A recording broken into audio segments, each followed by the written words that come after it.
Hi, first graders. Today we're going to read the book, What Do You Do When Something Wants to Eat You? This is a nonfiction book. So remember, a nonfiction book teaches us something. What is this book going to teach us about? What do you do when something wants to eat you? This is a book about how animals protect themselves when other animals are trying to eat them. So while I'm reading the book today, I want you to think about, what are you learning about some of these different animals? Because nonfiction books teach us things and they share information. So think about, what are you learning about how animals protect themselves? When I'm finished reading, I'm going to ask you to draw a picture of one of the animals that you learned about and talk or write about what you learned about how that animal protects itself. What Do You Do When Something Wants to Eat You? By Steve Jenkins. Most animals face the constant danger of being eaten by other animals. This book shows a few of the ways that they try to avoid this fate, which means this is how they get away from being eaten. When an octopus is threatened, it squirts a thick cloud of black ink into the water, confusing its attacker. See the black ink coming out of the octopus? So whoever's trying to eat the octopus can't see it. The bombardier beetle defends itself by shooting a mixture of hot chemicals from its rear end into the face of an attacker. It can shoot up to 500 times in 1 second. Wow, I hope I never see one of those beetles. If a pufferfish is in danger, it takes in water and swells up like a prickly balloon, making itself almost impossible to swallow.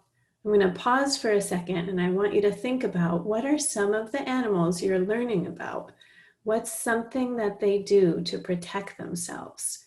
Pause for a second and tell your elephant, or tell someone who's watching this with you, what are you learning about animals?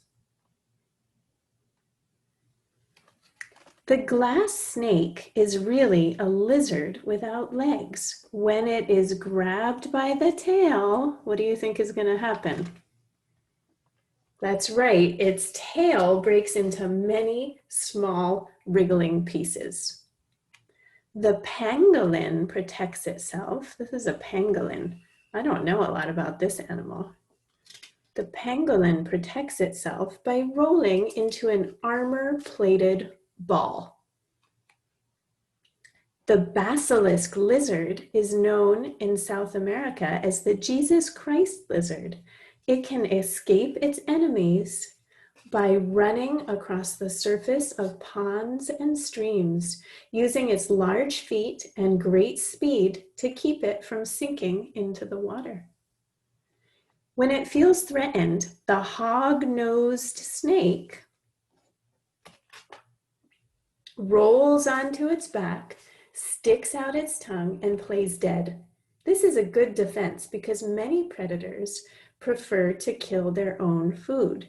So what they're explaining there is a lot of animals pretend to be dead because they know that other animals don't want to eat them if they're already dead.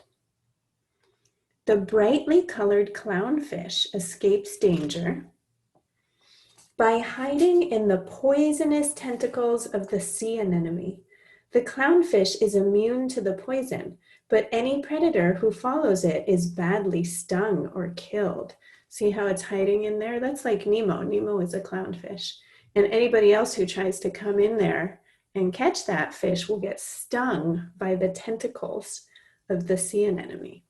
I'm going to pause again.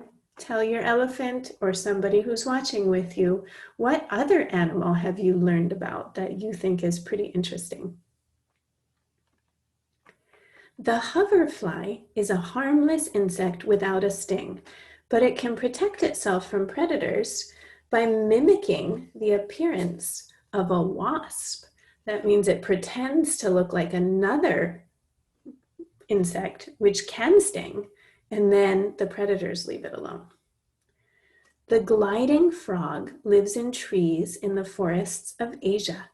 It can escape predators by using its large webbed feet to glide as far as 50 feet to reach another tree. When it spreads its wings, the silk moth, I wonder if you've seen this one before, reveals two large spots that look like eyes on its wings. These can startle an attacker and give the silk moth time to escape. See how it looks like eyes on a big animal? The Javanese leaf insect looks almost exactly like a real leaf. This makes it very difficult for its enemies to see. The flying fish escapes danger by leaping from the water, spreading its wing-like fins, and gliding as far as 1,000 feet. Okay, get ready for this one. The blue-tongued skink startles attackers. What's it gonna do? By sticking out its large, bright blue tongue and wiggling it from side to side. Show me how you stick out your tongue and wiggle it from side to side. What would you do if something wanted to eat you? Tell your elephant or someone who's watching with you. What would you do if something wanted to eat you?